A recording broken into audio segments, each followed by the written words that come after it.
¿Se imaginan que una condena mínima, casi simbólica, de un mes de prisión y además en suspenso, pudiera cambiar de arriba abajo el sistema judicial de un país entero? Pues eso es exactamente lo que pasó. Hoy vamos a meternos de lleno en la historia del fallo Giroldi, un caso que nos enseña que a veces las disputas más pequeñas pueden provocar las olas más grandes. Todo empieza con esta sentencia.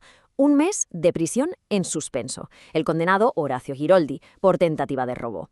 Vamos, a primera vista, un caso de lo más normal. Uno de esos que pasan por los juzgados a diario sin que nadie les preste demasiada atención. Pero, y aquí viene lo interesante, esta sentencia, aparentemente insignificante, fue la chispa que encendió una batalla legal tremenda, una que llegó nada menos que a la Corte Suprema de Argentina. Claro, la pregunta es inevitable, ¿no? ¿Cómo es posible que algo tan pequeño, una condena tan leve, acabe por redefinir la justicia de todo un país? Pues la clave no está en el delito en sí, que era menor, sino en lo que vino después. Fue literalmente un choque de trenes. Por un lado, las leyes que estaban en vigor en ese momento y por el otro, un derecho humano fundamentalísimo. Bueno, pues vamos a empezar por el principio, como tiene que ser. Primera parte. El caso menor que lo empezó todo, la condena de Horacio David Giroldi. Los hechos básicos son estos, muy sencillos. La persona, Horacio David Giroldi. El delito, una tentativa de robo simple. El tribunal, el número 6. Y el veredicto, culpable. La condena, un mes de prisión, pero, y esto es clave, en suspenso. ¿Qué significa esto? Pues que en la práctica no pisaba la cárcel. Sobre el papel, aquí debería haber acabado todo, ¿verdad? Caso cerrado. Pues no, la historia no terminó ahí, ni mucho menos. Es justo en este punto donde un caso que parecía de lo más rutinario se transforma en un lío judicial de primer nivel. Entramos en la segunda parte, la apelación bloqueada. A ver, el procedimiento normal parecía bastante claro. Paso 1, hay una condena. Paso 2, la defensa de Giroldi presenta lo que se llama un recurso de casación, que, para que nos entendamos, es pedirle a un tribunal superior que revise la sentencia por si hay errores legales. Lo normal. Pero entonces, ¡zas! Paso 3, se topan con un muro. El recurso se declara inadmisible. O sea, que se lo rechazan de entrada sin ni siquiera mirárselo. ¿Y por qué se lo rechazan? Pues aquí está el quid de la cuestión.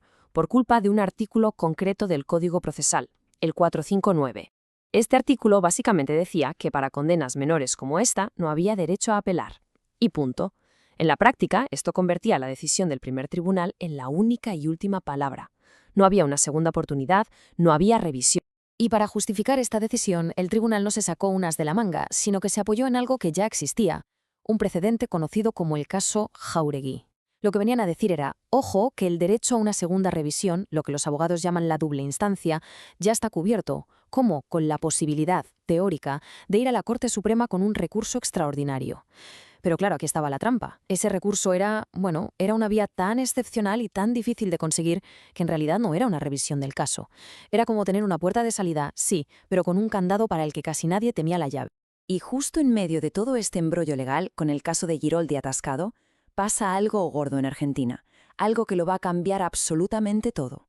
Entramos en la tercera parte, la reforma constitucional de 1994. Esta cronología lo explica perfectamente. Fijaos, en el 88 se establece el precedente Jáuregui, que ya hemos visto que limitaba las apelaciones. 2 años después, en el 90, la cosa se pone peor. El recurso extraordinario se hace todavía más difícil de conseguir. Pero de repente, ¡boom! 1994. Se reforma la Constitución y los tratados de derechos humanos suben a lo más alto. De golpe, las reglas del juego habían cambiado. Las viejas normas chocaban de frente con esta nueva ley suprema. El escenario para el fallo Giroldi, un año después, estaba servido. Y el epicentro de este terremoto legal fue un artículo, el 75, inciso 22. Parece un número sin más, pero lo que hizo fue revolucionario. De un día para otro, tratados internacionales de derechos humanos, como por ejemplo la Convención Americana, pasaron a tener el mismo rango que la propia Constitución. Y si están al mismo nivel que la Constitución, eso significa que están por encima de todas las demás leyes del país. Esto, claro, dibujó una pirámide de leyes completamente nueva. De repente nos encontramos con una contradicción flagrante. Por un lado, teníamos la ley de siempre, la que le bloqueaba la apelación a Giroldi, y por otro, un tratado internacional con rango constitucional que decía, negro sobre blanco, que ese mismo derecho a apelar existía. El caso Giroldi se convirtió, sin quererlo, en el campo de batalla donde se iba a decidir cuál de las dos normas ganaba. Así que, con este nuevo escenario constitucional, la Corte Suprema por fin tenía las herramientas para meterle mano al asunto y resolver la contradicción. Vamos a ver cómo fue desmontando los viejos argumentos punto por punto. Cuarta parte, el razonamiento de la Corte. El centro de todo el razonamiento de la Corte fue un artículo muy concreto de la Convención Americana de Derechos Humanos, el 8.2.h. ¿Y qué dice? Pues garantiza el derecho de toda persona a recurrir del fallo ante juez o tribunal superior. Con la reforma constitucional del 94, esto dejó de ser una simple recomendación o una buena intención. Se convirtió en una orden, en un mandato constitucional de obligado cumplimiento. Lo primero que la Corte Suprema echó por tierra fue el argumento del recurso extraordinario. Señaló algo muy evidente, que ese recurso, que antes de una ley de 1990 ya era bastante teórico, después se convirtió en algo todavía más vago. ¿Por qué? Porque la Corte podía simplemente decir esto es insustancial y rechazarlo, sin más. Vamos, que de garantía real y efectiva no tenía absolutamente nada. Y en segundo lugar, la Corte puso sobre la mesa un hecho muy práctico.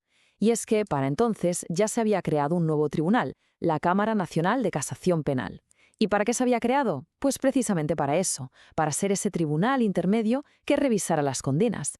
Es decir, la herramienta para garantizar el derecho a apelar ya existía, estaba ahí, simplemente no se estaba usando como tocaba. Si sumamos todo esto, la conclusión era, vamos, es que caía por su propio peso. El sistema antiguo, que se basaba en un recurso que no funcionaba y en una estructura judicial que ya estaba superada, era totalmente incompatible con la nueva Constitución. Una Constitución que además exigía que el propio Estado quitara de en medio cualquier obstáculo que impidiera a la gente disfrutar de sus derechos. Blanco y en botella. Y con todo esto, llegamos por fin a la decisión final, la que sentaría las bases de un nuevo pilar en la justicia de Argentina. Quinta y última parte. El precedente Giroldi. La sentencia de la Corte fue un golpe doble, claro y contundente.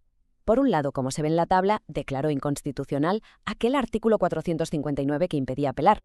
La razón, evidente, chocaba de frente con la Convención Americana de Derechos Humanos.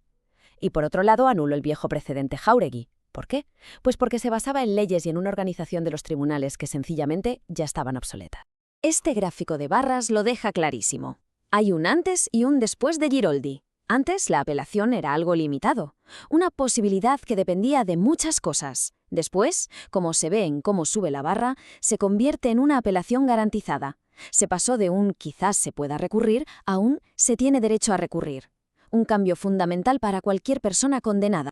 En resumen, lo que el fallo Giroldi vino a decir es un principio básico pero fundamental, que la justicia no se acaba con una primera sentencia. Tiene que haber siempre un camino real y que se pueda usar para que una condena sea revisada. Al final, la justicia, para ser más justa, necesita siempre un segundo par de ojos. Este caso, al final, nos deja una reflexión muy potente. De poco sirve que un derecho esté escrito en un papel, por muy importante que sea esa ley, si luego no hay una forma real y efectiva de defenderlo. Y nos deja con esa pregunta final, que va mucho más allá de lo puramente legal. ¿De qué sirve tener un derecho si no existe un camino claro para poder exigirlo?